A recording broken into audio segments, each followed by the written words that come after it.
Good evening, everyone. Thank you all so much for joining us for Adulting 101, Travel the World for Less. And we've got a really great program tonight that we are excited about. But before we get started and before I introduce our speakers, I just wanted to make a few announcements. My name is Megan Woodward, and I serve as a coordinator in the Center for Student Engagement. We have a lot of great programs happening as we round out February over the next few weeks. Of course, today y'all are joining us for Adulting 101. And for those of you who may be close to the student union tonight, we do have a Vol night long starting at 6 o'clock. Right after this adulting session, it's going to be right across the hall in the ballroom. They will be making chocolate covered strawberries, doing some UT coloring, and watching the movie 10 Things I Hate About You. And then next week, we have self-watering DIY herbs. And so if y'all want to pick those up, those are going to be in our suite starting on Monday. And our suite is just downstairs in the Student Union of 174. Monday night, we will have Are You Smarter Than the Faculty? So if you're interested in playing along, come join us at 5:30 in the ballroom here in the Student Union. Tuesday is National Banana Bread Day, such a quarantine staple. So if y'all want to come pick up some banana bread muffins and grab a recipe and get a link for a how-to video, come visit us on Tuesday from 9 to 11:30 at the Art Gallery lobby here in the Student Union. And then Thursday next week, we will have graduate student bingo. That's going to be a virtual event starting at 6 p.m.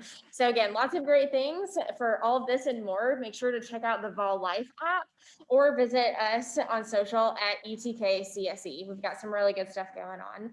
And without further ado, going to go ahead and introduce our speaker.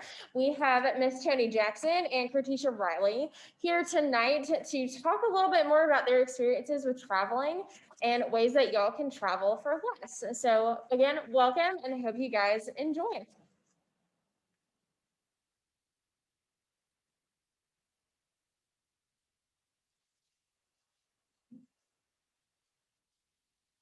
Hey everyone, I hope y'all are doing well. I'm really excited to do this presentation for you all. I love to travel, so I'll do a little brief history. Like Megan said, my name's Toni Jackson. I'm a hall director here at UT, but I am a UTK alum. So during my undergrad experience, I got the opportunity to study abroad in Spain for the summer, and it was great. And that kind of got my travel bug going. Through since then, I've kind of made it a goal of mine to try to travel internationally every year, and so we're just going to share some of our travel tips and tricks, and also how to do that on a budget, how to be safe as a student, but also we'll talk about COVID a little bit too. So here we go.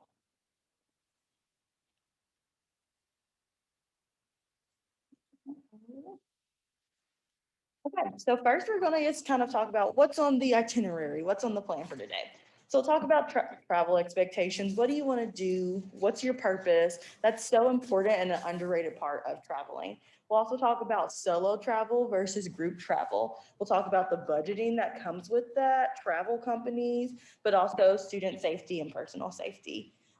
With travel, and then finally, we'll wrap it up with tips and tricks. So things that we've figured out as we've traveled, and that we think will be beneficial to share with you all.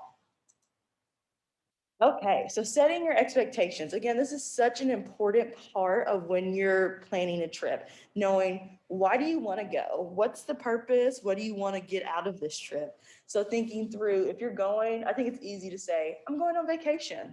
Yeah, what are you hoping to do on that vacation? So thinking about, am I going to learn about a new place? Am I wanting to explore, go outdoors? Is it for the culture of that place? Is it the history? Also, are you going for a conference, internship? Is it work related? So he's making sure you have clear expectations and that you know what the purpose is. Also, goals. What are some things that you want to accomplish while you're there? I think it's so important when you figure out where you're going, learning more about the place you're going and thinking, what are three things that I want to do? What are three things that I want to get out of this trip? So when I went to Cuba, when I was in grad school, I was like, I want to watch someone make a cigar. Like I want to firsthand go to a cigar factory and watch that. And so that was something when I went with a group of people, I said, this is my top takeaway from this trip. This is something I would like to do. And it resulted in a great story. We met an 80-year-old Marigold, and she had been making cigars for 65 years since she was 15. So making sure, like, what do I want to get out of this trip? So you can prioritize that, because when you're in a new place, it's so easy to just get moving and going. Also, the time frame of where you're traveling to can impact your goals as well. So figuring out how long are you there, what can you accomplish, and then when you think about the goals, like, are they realistic within the time frame? If I'm going to be here for 3 days, is it plausible to hit 15 historic sites? Maybe, but more likely than not, thinking about lines, traffic, probably not. Also, purpose of goals. So that could be related around where you're going. So again, if you're going to an island, do you want to learn how to surfboard? If you're going to somewhere that has a historic history like Paris, do you want to see the catacombs? Do you want to go to the Eiffel Tower? And then finally, like, if your trip is spontaneous, expectations set the tone of the trip. That we would say is the biggest takeaway when you're planning a trip, knowing what you want to get out of that and being on the same page if you're going with a different group of people.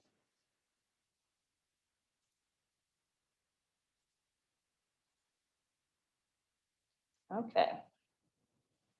So, which is better, solo travel versus group travel? I think that depends on the person, but also the preference and expectations that you're setting for your trip. So we'll kind of talk about this. It's funny, when I was talking to Kratisha about our traveling and our preferences, I said, I'm a group travel person. Also, I'm a huge extrovert. So I love talking to people, meeting people. And she's like, oh, I really enjoy to solo travel. I was like, I've never done solo travel. It kind of scares me. But that is definitely up to the person and what your preference is. However, here are some benefits of both. So when you solo travel, you get to figure out what do you want to do. And so you get to think about, this is my time, this is my opportunity. It lets you also self-reflect on what you want to accomplish, but also thinking about, on the other hand, if you're traveling by yourself for a week, potentially you could get lonely. Also, the biggest thing I think when it comes to solo travel is thinking about price point. When you go with a group of people, you do have the option to split. However, when you're solo traveling, it's just you. So it can get a little pricey. And then also with group travel. So you're sharing time and space, which, one, it can deepen relationships. So if you're going somewhere that's really historic or really important to you, or important to your history or your family's history, it's going to open up conversations. But also spending a larger amount of time with someone can also deepen relationships too. Also, when you're thinking about a big group of people, if you're going from one place to another, the buddy system, I do believe in safety in numbers. And then finally, there could be conflict. So previously, I mentioned the time I went to Cuba. I have one person who, whenever I'm ready to travel, I call him up. We met when we were studying abroad as UT undergrads. And I'm like, hey, you want to go here? He's like, yeah. And I was like, okay, let's do it. But when we went to Cuba, we got into a lot of little arguments because we had different expectations. I wanted to lounge and relax. It was spring break. He wanted to hit all the historical sites that we could. So it will teach you how to navigate conflict, but also, if you're going with the group, it's important to discuss before you go. What are we going to do when conflict arises? How do we address this so it doesn't dampen the entire trip? And then finally, it's less expensive and it can be a different opportunity as a group. So sometimes you get to do things with a larger amount of people that would be harder to do if you were just by yourself. But definitely the pro is being able to split those costs. So solo, group travel. So there's pros and cons to each category, kind of like we talked about on the previous slide. However, expectations can be met, but it's a little different. And so this is so important. I always, if I'm going with a group, I do a pre-travel planning party. So you get everyone going and you have everyone come in and you have people bring what are 1 to 3 things, depending on how many people are going, that you want to do. What are 1 to 3 like non-negotiables on your list? And so then at the party, you can kind of help build a makeshift itinerary, especially now during COVID. You're going to need a reservation to do a lot of things. So if you have that list, you can be like, okay, we can go ahead and make our reservation to go to this museum or this factory, because you've already sat down, talked through it, you know what you want to do. And then also, when you're deciding on solo versus group, budget is really important. So you may want to go somewhere by yourself. You may want to have your eat, pray, love moment, but is that fiscally responsible for you at this current time? So maybe you tack on a friend or two. I will also say there are friends that you are born to travel with, and there are friends that maybe you shouldn't travel with. So that is also that's a trial and error. You really don't know if you can travel with someone until you've done that before. So thinking through, who would I want to take on this trip with me? Who has similar expectations? But it all goes back to that communication piece being vital. Okay, budget category. So, how do you budget in a cost efficient way? So, thinking about transportation, flight, train, bus, rental car, the gas that comes with the rental car if you're under the age of 26, thinking about the increased insurance if you are going to use a rental car. And then also, if you decide not to rent a car, taxi and Uber. So, last year, I went to Mardi Gras with a group of 7 people, and we decided, you know what? We're not far from a lot of places. Let's just not rent a car. No one really wants to drive. It's really hard to find parking in downtown New Orleans if you've ever been, especially with parades blocking off streets. So like we'll Uber everywhere. So we all decided and we all agreed on that. We got back home. We were going through our financial statements, kind of talking through how much did we spend? Did we stay within our budget? Because everyone kind of had agreed we would like to spend, 300 to 500 for the weekend. Well, it was a little longer than a weekend. And so we looked at it, and half of it was for Ubers and Lyfts. And we're like, maybe we should have rented a car, because if we got 2 cars and we split it, um, 8 ways, it probably would have been a lot cheaper. So that, they say hindsight's 2020, but thinking through what's going to be the most cost efficient for you. Also, if you're renting a car, thinking about parking. Are you going to Airbnb? Are you going to do a hostel? Does your place of lodging allow you to park a car there? And then if not, are you going to have to pay for street parking or pay at a garage? And then hotels, what you're going to do for actual lodging accommodations. I will say, don't be scared of hostels and don't be scared of Airbnbs. They are all a brand new experience, but they're great ways to travel. And also, if you end up staying at a hostel, you get the opportunity to meet other travelers as well. Meal. So thinking about breakfast, lunch, dinner, snacks. When we go back to tips and tricks at the end, we're definitely going to talk about the importance of bringing snacks, and how that can help reduce prices. Activities. What do you want to do? So are you going to end up going to a museum that has an entry fee? Are you going to one that doesn't have an entry fee? I think that when people come and have their pre-planning meeting and talking about non-negotiables, also, is there a cost associated to your non-negotiable? And is everyone willing to pay that? It's okay to split if you're like, I would not like to spend money to do this one thing. That is, advocating for yourself and making the trip that you want, setting those clear expectations. Also, it's okay to talk about money. I think we think about it as very taboo, but if you're planning a trip with someone, it's okay to say, this is where I would like to stay for that trip. Maps, guidebooks, figuring out, is there any way that you can figure out what you want to do on a locale? I always recommend Groupon. They have great deals, walking tours, other types of tours that you may be interested in doing. Then are you going to get souvenirs? Are you going to get gifts? I'm not a souvenir person. I feel like my takeaway are the pictures and the memories that I take. But if you are a knickknack person, postcards, magnets, go ahead and do that. So as you're thinking about other categories, what are some things, brainstorm and think about what other categories could be. But these are the ones that we thought were most important when addressing budget stuff. Okay, we will go ahead and start this video. So far, we've talked about group travel and solo travel and ways that you kind of do that in your free time, right? But as college students, you also have to think about what you're doing after you leave UT. So it's probably no surprise that as a career coach here at the university, I would have you think about, some of the professional skills or some networking that you have to get under your belt. And so solo travel can come up in that if you think about it more strategically.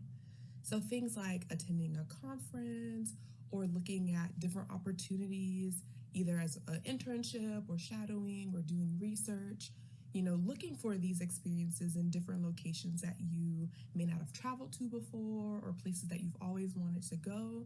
That's a great way for you to kind of really like check two things off of your list at once. And so you can think about, an internship maybe over the summer that you might do out west because you've wanted to go to California and see what that's like. Or you think about a conference where you can go network with other students or talk with different professionals in the field. And pick a location or pick a year that that conference is happening so that you can go to that particular location.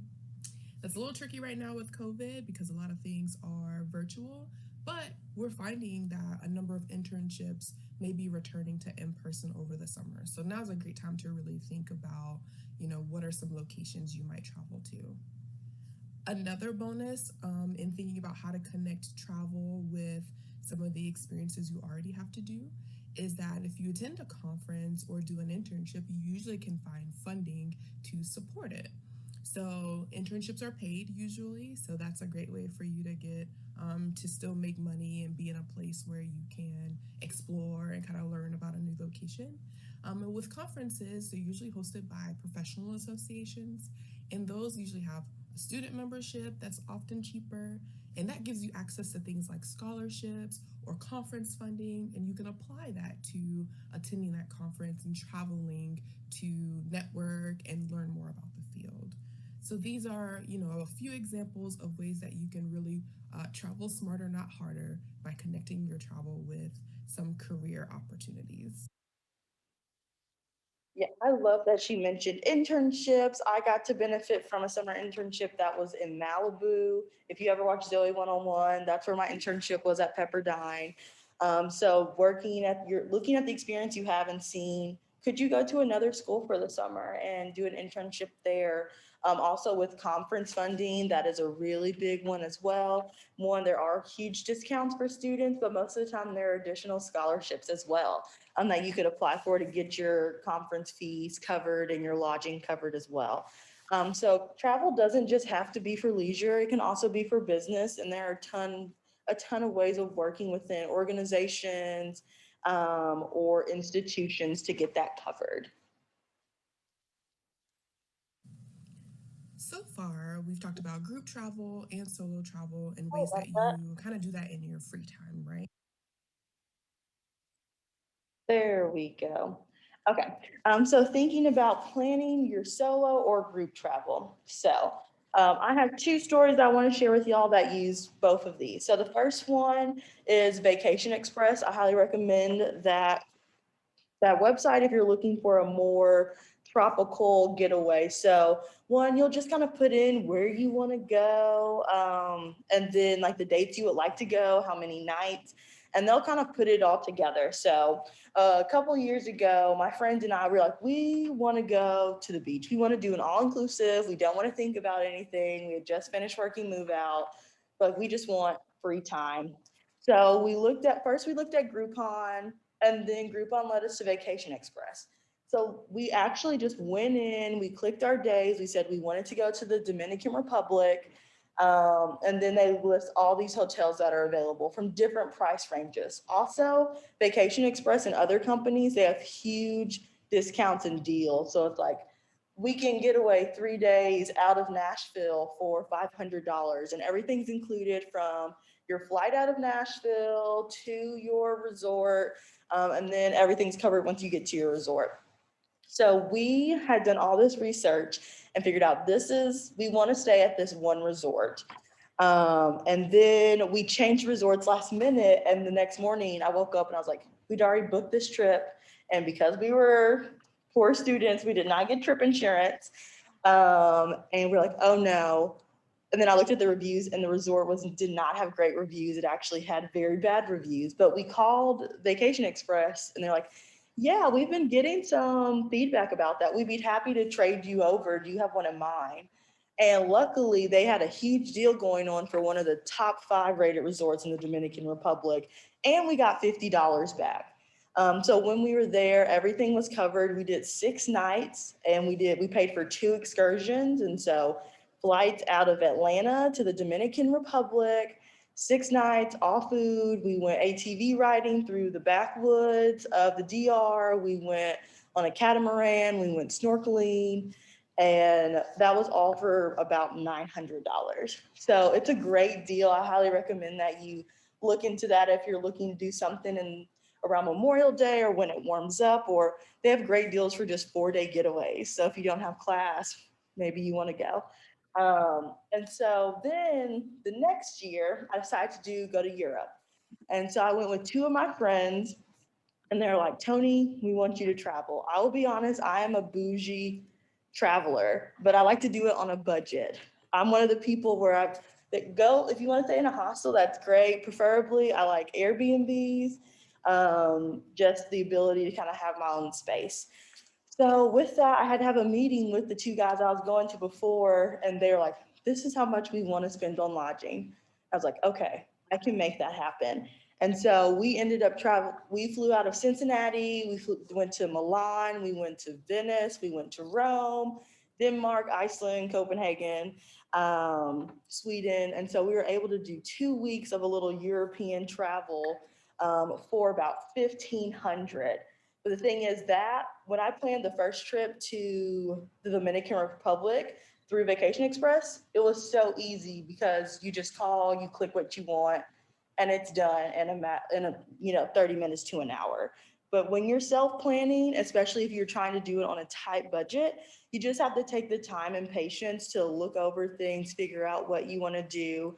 And sometimes you do have to change your expectations. Is this a trip where I want to treat myself like on everything? Or is this more so a trip where I want to experience a lot, but I also would like to come back home with some money in my pocket too? So it's all about expectations and setting a budget, but very different. I would use the travel company again, and I would plan my own trip again. It's just what can I do at this season in life? But either way, you can do both on a budget.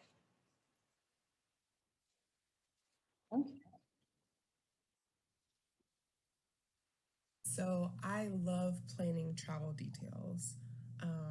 I mean, even when my friends and family come to Knoxville, I still have a full itinerary, what times we're going, where we're going. I've incorporated all the things I know they love to do or things they love to eat, the whole 9 yards. So thinking about, someone else doing that planning was a little, I don't know. I was like, I'm not sure about this. But what really got me was that it would be a complete surprise to me. And so when I learned about Pack Up and Go and the fact that they could do that, I immediately knew I needed to try it.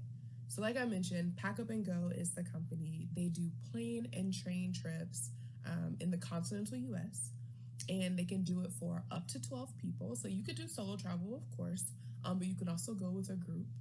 And really, all you need is 4 weeks lead time. And so that's about the amount of time I think me and my friend took to submit all of the information for them to plan our trip. So, step one is to do a pre trip survey. That's where they ask you a ton of questions about travel preferences, what you like to do when you travel, where you want to eat, sort of activities. For my friend, she's vegan, and so they even, took all of that into account as well. And so you give them all this information. They even ask you where you've been recently, so they don't duplicate that trip. And I thought that was so cool because I think between her and I, when we traveled, it probably was 25 places that we had been in the period of time that they asked for. So I knew they would have their work cut out for them. The next step is we're done. So once you fill out that pre-trip survey, you're kind of hands off. And that was a little bit nerve wracking for me and my friend. We're both very similar planners when it comes to travel. But the company really takes it over from there. They do all the booking, they cover, like your travel and accommodations. So that's, how you're getting there and then where you're staying once you're there. And they're also getting some details together about things you can do once you arrive. The next step, probably about a week before we were departing, it was we got sent an email. And so that gave us details on things like what the weather would be, recommended packing. I remember at the time, we didn't know where we were going. So they gave us these 4 clues to help us kind of figure it out. And yeah, all the information you need to kind of get packed. Um, the I would say our envelope came around that time. So they sent us in a huge thing. They sent us this white envelope that we didn't know at the time, but it had all of the information on our trip and where we were going. We ended up going to Philadelphia, which was really cool to find out as we showed up to the airport. And that really is the last step. You, on the day of your trip, they tell you, what time you're going to depart, and they check you in for your flight, so you don't even have to see that right away. And so the time when you're supposed to head to the airport, I got there. I remember like being a little bit nervous, hoping it was going to be someplace I thought was really cool, but also just very excited and feeling a lot of energy around that. And even the people that I saw at the airport, the security TSA was like so pumped about where I was going to, and the fact that I didn't know until I got to the airport that day. So yeah, like I mentioned, we ended up going to Philadelphia, and even though it's a place I had been years before, I got to experience it in a really new and different way. For one, I got to experience it with my friend, but also they did such a good job of finding all the things that related to what we were interested in. We primarily said we loved history, culture, and food, and they found so many good vegan restaurants for us to try. It was just amazing. We were like not disappointed by anything. We arrived to the hotel and they already knew who we were, and they knew that we were doing pack up and go, so they were really excited about that too. And so it was just all in all, it was a really good experience. Some pros, I would say, like I mentioned, the itinerary was amazing. The things they recommended for us to do were great. I love that they could plan for us to come from different destinations, so you don't even have to be in the same area.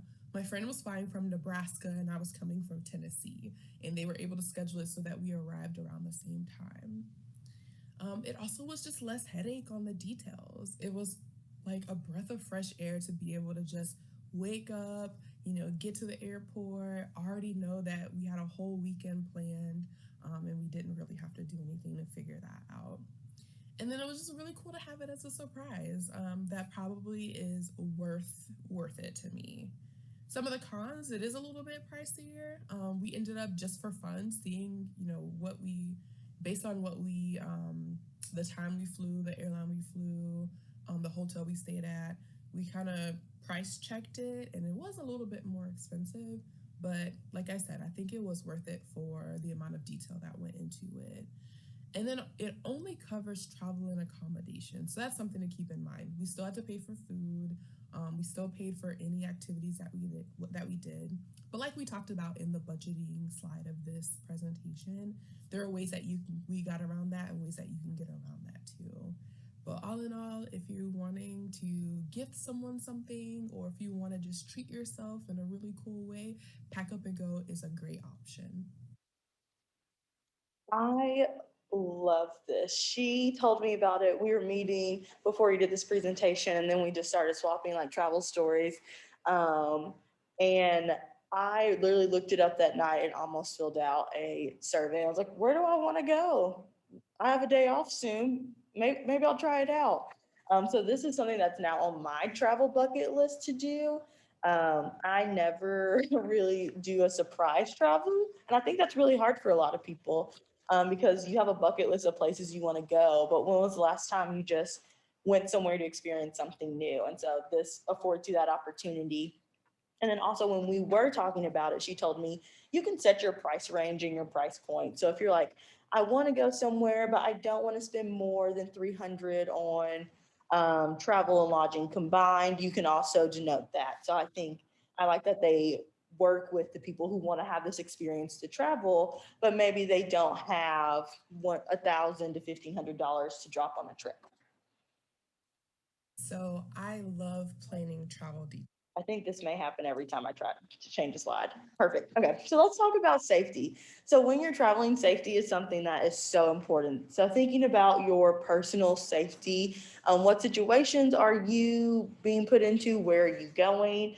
And then also like um, being healthy. So as someone with a pre-existing health condition, when I went to Cuba, I'm on an insulin pump. I'm a type 1 diabetic, and I don't know why, but my insulin pump broke the minute we landed in Havana. And I didn't bring anything additional. And my insulin pump at the time worked on batteries, and Cuba is there's not a Walgreens on every corner, and so I had no idea what I was going to do. Luckily, I had found one battery, my emergency battery, that I put in my suitcase, and so that was able to carry me over for the rest of the trip.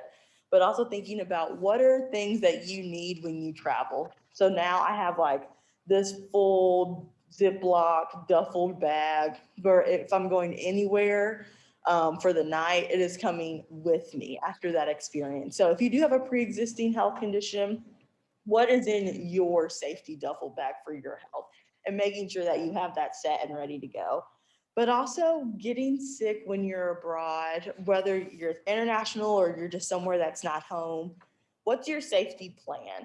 And so we were talking about what our safety plans were. And, myself, I'm like, I just called my mom. Like, I don't know what to do, but thinking through, I should have a developed plan. So, one, calling my mom, sharing my location with her, letting her know what my next steps are, um, and then moving forward based on what the symptoms are. But thinking about jet lag, we kind of swapped jet lag stories. And so when Kertisha went to London, she got so sick, and so she actually spent about 48 hours in her hotel room. Because she was jet lagged and had some food poisoning. And then when I went to Spain, I got extremely jet lagged, where I was laying down in the bathroom of an art museum, like like trying to drink so much water. So thinking through when you get sick, what are you doing? What do you need to do? Are you prepared? So as silly as it may sound, like make a little bag, put some Tums, some Pepto, some Tylenol, some Advil, Motrin. Those are things that you'll be thankful you have. Also, depending on where you go, they may not have that easily accessible. So making sure that you are able to take care of yourself when it comes to safety stuff as well. And then when it also comes to safety, I think it's important to denote solo versus group travel and thinking about the location. Where are you going? Are you going somewhere by yourself where they speak a different language that you do not know? What are you going to do there to make sure that you're protected, you're safe? Or if you're going somewhere that may have a potentially high crime rate. So the summer I went to the Dominican Republic was actually the summer where a lot of people were coming up missing from the United States who had been there. So we had a full safety plan. My friend and I who went, we were talking to our parents, we were checking in. We always stayed on the resort's Wi-Fi. If we left the resort, we noted the timestamps just to be safe. They always say it's better to be safe than sorry. So thinking through based on your health conditions, where you're going, what's your safety plan, and making sure you have that ready to enact if needed.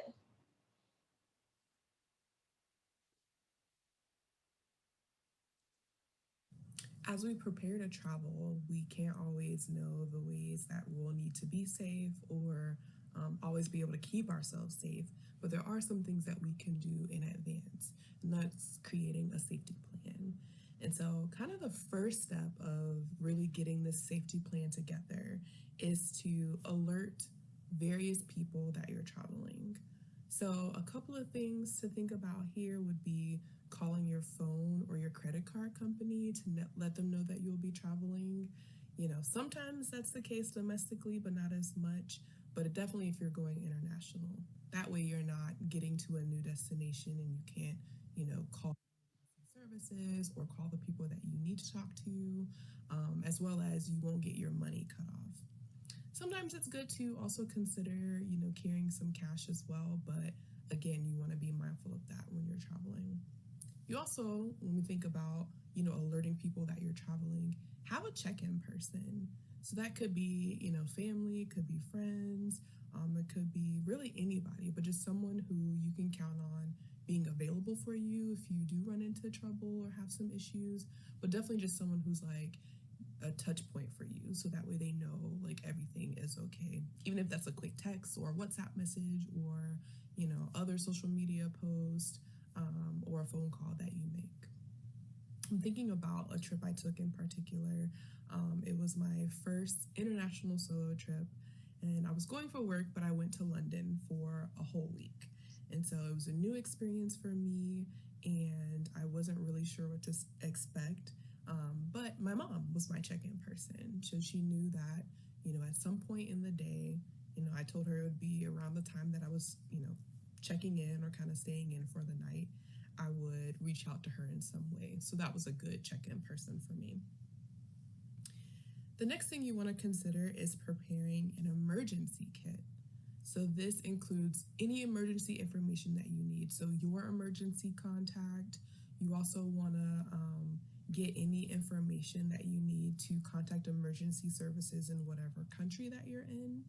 As well as you want to bring extra medication. So if you're on prescription medication, bring an extra couple of dosages, words.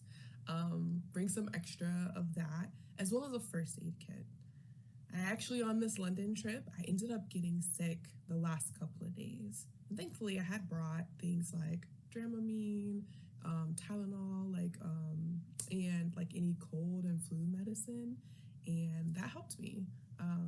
It wasn't anything that I needed to go to the hospital for, thankfully, but I had that information too if I needed to do that.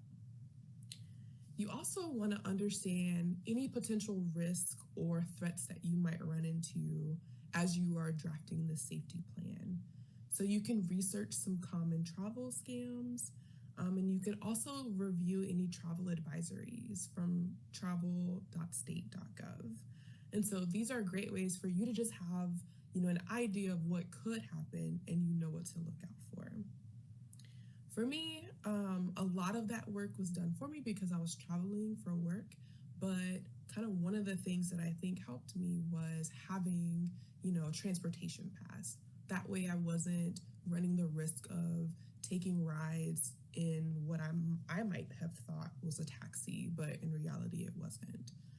Of course, things like Uber and Lyft exist now, but those are also things that you just want to be cautious of when you're in a new place and you're not really sure how to evaluate the safety of those. You also want to just plan for the unexpected. Unfortunately, like me getting sick, I also got lost a lot when I was traveling in London. And so a lot of those things we can't really account for, right? So you want to just plan for ways that you can accommodate some of those things.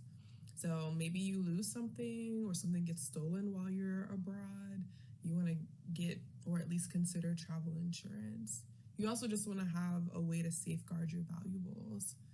If I left anything in my hotel room, it was things that I didn't really worry about getting taken, but I brought things like my passport, and my money and kind of stuff like that. I would bring that in this little cross bag that I could keep in front of me, and be able to watch at all times. So that's just one way to kind of minimize some of the risk around that. And lastly, you just want to know what your on the ground expectations are.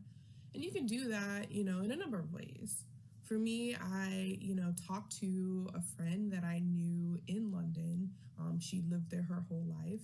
And so I, talked with her about where are places to go, what are things that I can expect as I, land at Heathrow, what's the best way for me to get around London, in the countryside around it. And so she gave me a lot of really good tips, as well as just information that I wouldn't have really known, or it would have been harder for me to find out if I was just looking on the internet.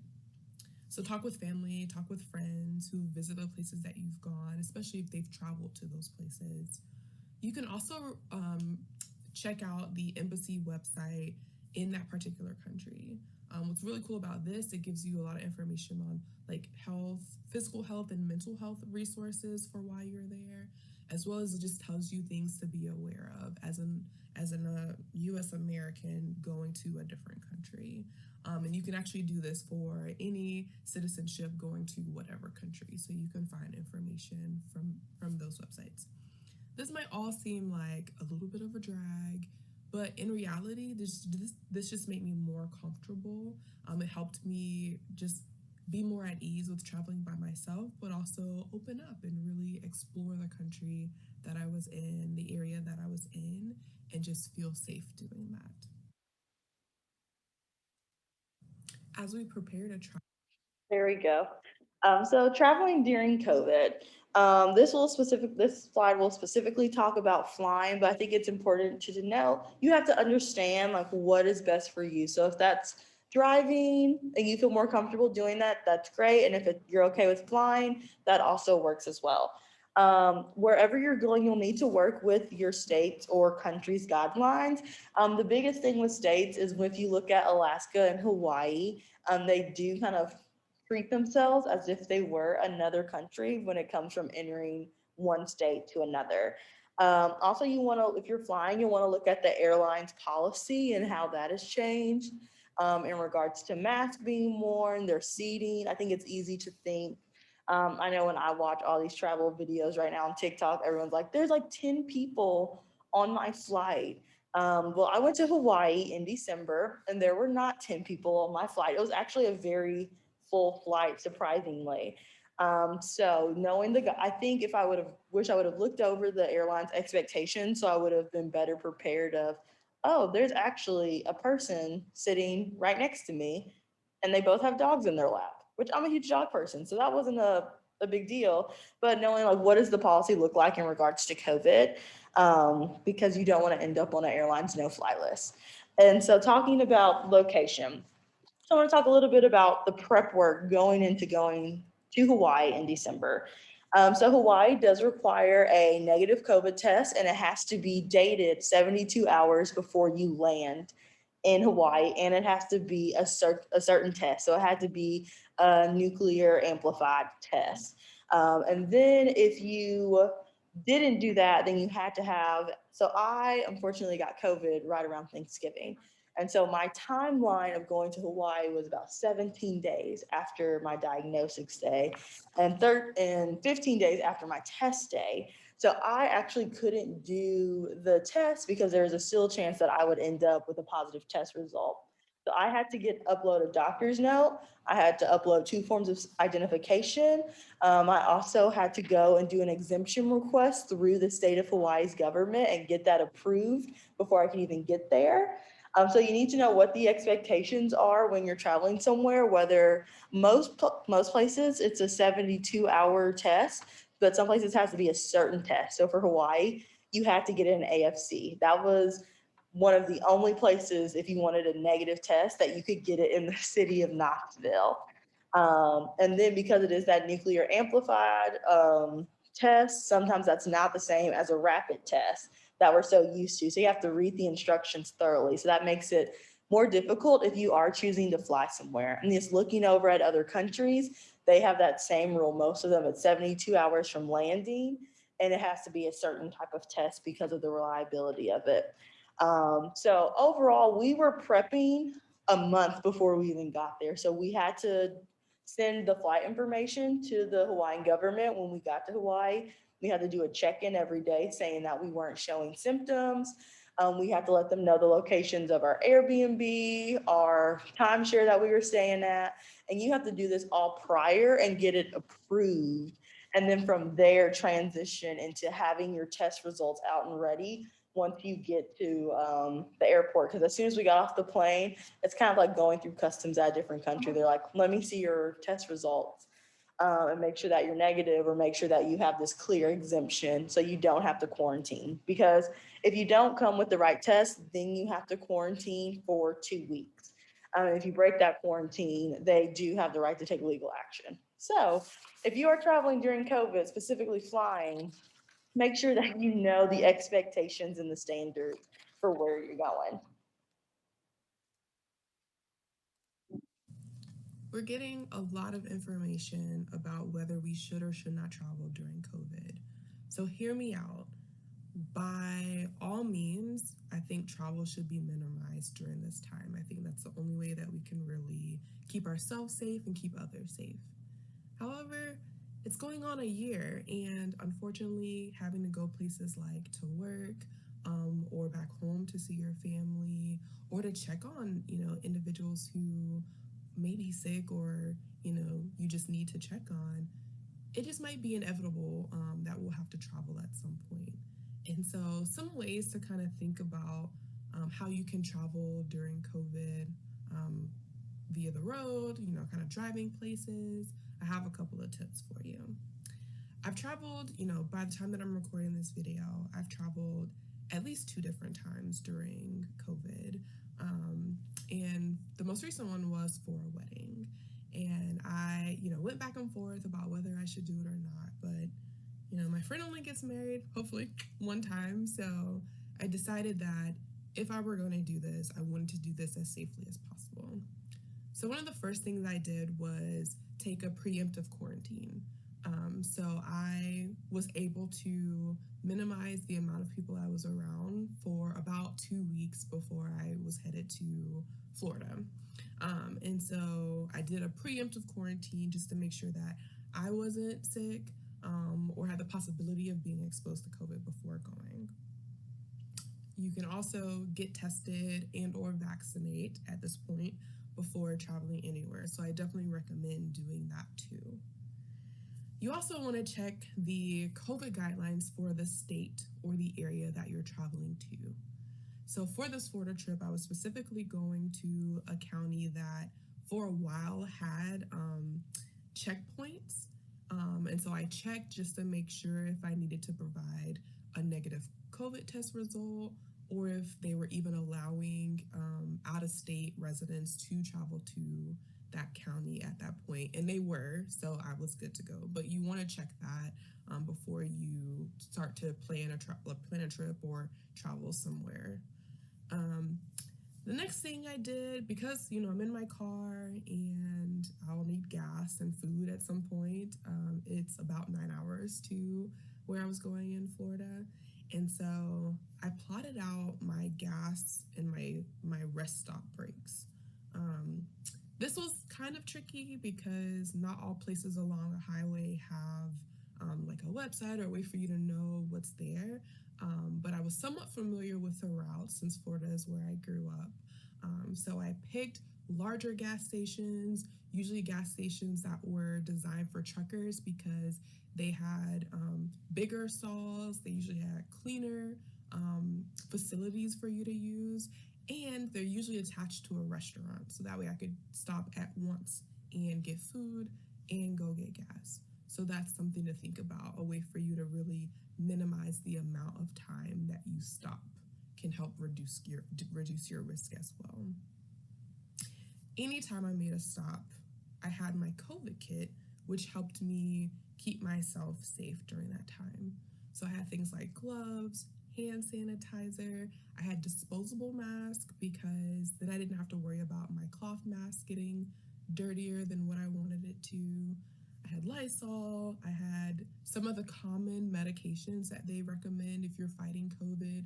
So like Tylenol or ibuprofen. I had cold and flu medicine, zinc, things like that. So I had some of the, basically like a little starter kit to help me if I did somehow become exposed or started to develop symptoms. But you have this COVID kit because it helps you, again, like decrease the amount of things that you're touching. So gloves you can throw away, disposable mask you can throw away, and so you're not, potentially reinfecting yourself. Another big thing I did was set expectations for the trip itself. So I was going to a wedding, so I asked a ton of questions about, who was coming, would it be outdoors, what were, the bride's expectations for wearing a mask during the ceremony, but just in general, getting an idea for what, my friend wanted of me when I traveled. And thankfully she was, just as conservative as I was. I was wearing a mask at all times, basically. And I minimized the amount of time I spent indoors with other people. And so, because we were on the same page, it wasn't awkward at all when I showed up in my full face guard and wearing gloves and things like that. So, setting those expectations in advance helps just make it a little easier, a little less awkward for you once you arrive on your trip. And then ultimately, just stick with your plan. Like I said, this is a weird time. It's so awkward. But I was so grateful that I had the hard conversations in advance because then I got to just show up and enjoy, the festivities and still hang out with people. But I did so in a way that kept them safe and kept me safe too. And so making sure you have your plan and stick with it is going to ensure you can do that in the best way possible. Sweet. So finally, we're going to end with some tips and tricks. So one, I talked about snacks earlier. This is something like when you're like if you choose to fly and they give you snacks, like always say yes because you never know. You'll be laying at your Airbnb or your hotel and it'll be 1 a.m. You're like, man, I wish I had those bag of pretzels. So like take your snacks. You can always eat them later. If you're a big snacker, you can pack those too. And those can be meal replacements. Also, if you have a hotel that has a continental breakfast, like grab some extra fruit or something, and that's something you can take while you're out exploring the city. So don't be afraid to use snacks so you don't feel like you have to sit down and pay for a $20 meal wherever you're at. Also, don't be afraid to grocery shop. I think it's like, oh, I'm on vacation. I don't need to pack groceries. So when we were in Hawaii, our Airbnb had this avocado tree. And so we passed the, I want to say gas station because we passed the grocery store and I thought about it and we're like, hey, let's pull over. And so we got some eggs and we got some toast. And so we did egg and avocado toast in the morning. So that's one meal that we didn't have to pay for. Also, we saw that our Airbnb had a coffee maker. And so we're huge coffee people. So instead of paying, $5 every morning for a week, we were able to make our own coffee there in our Airbnb. So it's think about quick little things you can do that can kind of replace costs that add up very quickly. So don't be intimidated to go grocery shopping. Just grab some things that you think may be helpful and food that you'll enjoy too. When you're packing, think about what can I take? What can I bring with me? Something that I do when I pack, specifically my packing procedure, is that I always put my shoes in a like Walmart bag or a Target bag. One, I don't want my dirty shoes to touch my clothes, but then also considering what if you end up going hiking and there's dirt or there's mud on your shoes, that's not something you may want to track back with you and all your luggage. So just be mindful when you're packing. Sometimes you feel like you may want to take 18 billion things. You're like, well, I couldn't eat this outfit or this outfit. It's important to plan out what you're going to wear. It's bring extras if that's going to suit you, but can you fit it all in a carry-on? I'm a big fan of only using a carry-on instead of paying for a checked bag. So that means I plan out what I'm going to wear every day and I try it on to make sure I like how it looks. And yes, that requires a lot of prep work, but I think it's better than paying $60 for a checked bag. Like I said, I'm bougie, but I like to budget. And then also utilize the locals who are there wherever you're going. They have so much knowledge and you don't know what you don't know. So when I went to South Korea, I was like, what are some things that I have to do that I never would have thought? And they're like, have you heard of indoor baseball? And I was like, I know baseball, but indoor baseball is a big thing in South Korea. And so we went to an indoor baseball game. So ask questions. If you're staying at an Airbnb, ask your host. And then as you're meeting people, like, be like, hey, what are some things that I should do here? Because people take pride in where they're from and they'll want you to have the best experience you can. Take risk, but also have fun and be safe. And then considerations. I personally, if I can, I always try to get an international phone plan if I'm going to be somewhere longer than about 4 or 5 days, if I'm going out of the country. That just gives me a peace of mind and that's my safety plan. So one, if I get lost, I can open my maps, I can use my data and I can get myself back where I need to be. If I'm scared, I can call my mom, be like, hey, I'm here. I can FaceTime her. She can screenshot it. She knows exactly where I am in case I don't get back to where I was going. So that's something to also think about. What is gonna think about things that'll make your trip worthwhile. And finally, have fun and do something that you want to do. So that is all for our presentation. I'll open it up for questions via the chat, or you can just unmute yourself if you have any.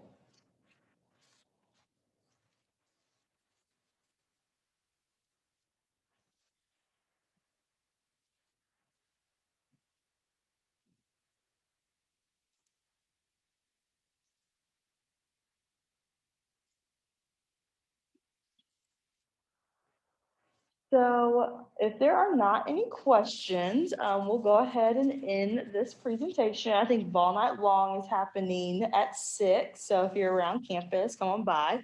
And then Megan, do you have any closing things?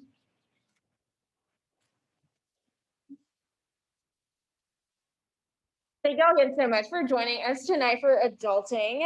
We have recorded this presentation, and I will be sure to touch base with Tony for Tisha to get the presentation PowerPoint and make it available to y'all as well. I know there were some technical difficulties, but if y'all wouldn't mind to check out the Vol Life app. That's where you can find out about all of our events, as well as social media at ETKCSE.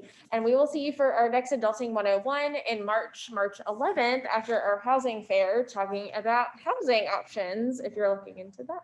So thank y'all once again, and hope y'all have a great night.